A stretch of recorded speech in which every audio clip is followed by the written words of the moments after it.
Assalamualaikum dan salam sejahtera. Hari ini kita akan belajar topik 6. Topik 6 berkenaan dengan menyokong pemahaman sains melalui persekitaran dan pembelajaran. Okey, dalam topik ni yang pertama sekali adalah ciri ruang lah. Ciri ruang tu merujuk kepada jalan masuk dan jalan keluar sesuatu aktiviti tu lah. Okay, berpandu kepada kita punya topik tadi tu, menyokong pemahaman sains melalui persekitaran pembelajaran. Maknanya kita bawa kanak-kanak tu ke persekitaran yang berkait. Contoh macam piramid makanan lah antara haiwan tu. Kenapa haiwan ni banyak? Sebab dia tak ada yang nak makan dia. Contohnya lah macam dalam lagu kanak-kanak tu, yang lagu Bangau Bangau tu kan. So dia cerita lah kenapa dia sakit perut lah, apalah semualah. Sebab dia berkait rapat. Okey, merujuk okey dah. Dirancang atau tidak dirancang, benda tu berlaku secara semula jadi atau berlaku secara yang terancang lah. Okey, nombor 2 merujuk kepada skala objek dan orang di persekitaran kanak-kanak. Maknanya kawasan kanak-kanak tu lah. Ada siapa kan, biasa kalau ada jiran lah, kawan-kawan dan sebagainya. Okey, nombor 3 merujuk kepada penggunaan cahaya. Okey, boleh buat aktiviti menggunakan cahaya, warna, seni dan paparan lah. Ini paparan sama ada bentuk digital atau kad dan sebagainya. Tekstur untuk sentuhan, lembut, kasar dan sebagainya. Alam benda jadilah, alam sekitar dan sebagainya. Bunyi-bunyi, bau, kita boleh tekankan kepada kanak-kanak. Okay, nombor 4, memberi tempat kepada kanak-kanak untuk bermain atau belajar secara bersendirian. Yes, sometimes kanak-kanak nak belajar secara bersendirian. So, sebagai seorang guru dan ibu bapa, kita perlu menyediakan kawasan untuk kanak-kanak tu belajar. Dia ada me time lah saya cakap. Okay, poin yang kelima adalah membolehkan persekitaran diubah. Contohnya, okay, belajar tu tak adalah dalam kelas je. Kenalah ubah-ubah supaya kanak-kanak tu tak boring. Okay, ni susun atur dalam bilik dalam kelas tu. Okay, boleh nampak ni kan, susun atur ni menarik ke tak menarik kan. Kat situ ada susun dia, kat sini ada tempat sini tempat bermain. Okay, ni tempat letak buku lah, letak kasut, letak beg. Okay, ini pun tempat diorang buat aktiviti. Okay, ni kad, ni ada whiteboard dia pula. Mana whiteboard kat sini lah kot. Whiteboard dekat sini lah kot sepatutnya. Okay, ni antara contoh persekitaran dalaman. Okay, yang ni adalah bahan-bahan yang boleh digunakan lah. Ni busy book. Busy book yang awak buat tu, assignment untuk infant tu kan. Okay, yang ni boleh buat blog. Dekat sekolah blog ni besar tau. So, bagi kanak-kanak pengalaman dan rasa seronok lah. Okay, yang ni adalah persekitaran dalaman. Bahan-bahan yang boleh digunakan semasa dalam kelas.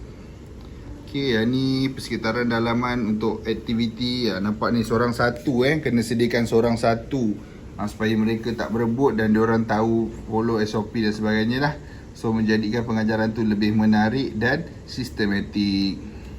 Seterusnya, persekitaran dalaman. Okay, dari segi contoh nak memasak pun boleh. Make sure bahan semua complete satu Sorang-sorang lah, tak ada sharing-sharing lah. Sebab budak-budak ni sharing-sharing nanti dia gaduh dan dia main lah. So, kena bagi peluang kat sini. Ni boleh buat kat rumah lah, bukan guru lah. Ni boleh buat di rumah. Okay, pengalaman ni sangat best lah kepada kanak-kanak kalau parents ni. Dan membantu kat parent nanti kan, bila kanak-kanak tu dah besar, dia boleh masak sendiri. Sebab kita dah dedahkan daripada kanak-kanak lagi. So, kiranya kita tak beri peluang, anak kita nanti pandai masak nasi dengan masak air sahaja. Tak pun masak Maggi. Okay, persekitaran dalaman juga sains. Kita bagi dia pegang tanah, bagi dia tanam. Dan kita dekat Malaysia, banyak kita ajar untuk makan sahaja buah-buahan tempatan. Tanam buah-buahan tempatan kita tak ajar. Sepatutnya kita kena ajar makan dan tanam. Kesian tau orang dulu-dulu tanam untuk kita makan. Aku tanam ni untuk anak cucu aku, tapi entah bila boleh makan ke tak dorang kan. So, kita kena makan dan tanam lah. Belajarlah macam nak tanam kan, guna biji ke, guna dia punya beli anak pokok ke, boleh ajar kanak-kanak supaya generasi akan datang dapat rasa makan buah-buahan yang ditanam sendiri. Okey, persekitaran dalaman. Okey, ini juga berbentuk digital juga, menggunakan teknologi. Kita kena bagi dedahkanlah anak-anak ni menggunakan komputer.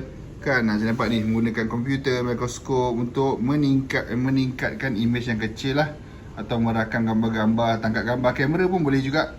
Okey, kamera pun boleh juga bagi kanak-kanak untuk dia rakamkan apa yang berlaku di sekitar dia.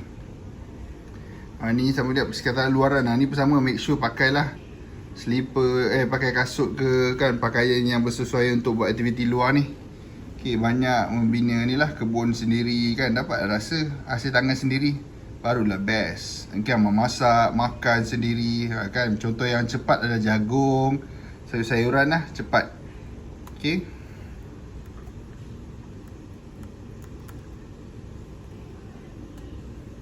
Okey, seterusnya penerokaan bahan yang ni lah. Bagi dia main pasir, main batu, supaya dia kenal lah benda tu. Okey, takkan nak pergi beach je, pergi pantai je, jauh kan. So boleh buat sendiri punya pantai. Cikgu boleh buat sendiri. Make sure lepas tu basuh tangan lah. Kalau tak basuh tangan, banyak bakteria, nanti jadi kudis. Ni pun sama juga, boleh main bahan ni parents lah, bukan teacher lah kan. Teacher tak terkawal nanti. Ni parents lah, main dekat rumah dengan anak-anak, spend time kan. Asyik dengan telefon dia, kerja je. So bila kita free tu, kita main dengan anak-anak. Make sure dia kemas balik dan basuh tangan. Mandilah, lebih elok untuk bersihkan diri. Okey, itu saja untuk hari ni. Terima kasih. Assalamualaikum. Komen untuk anda punya attendance hari ni. Terima kasih.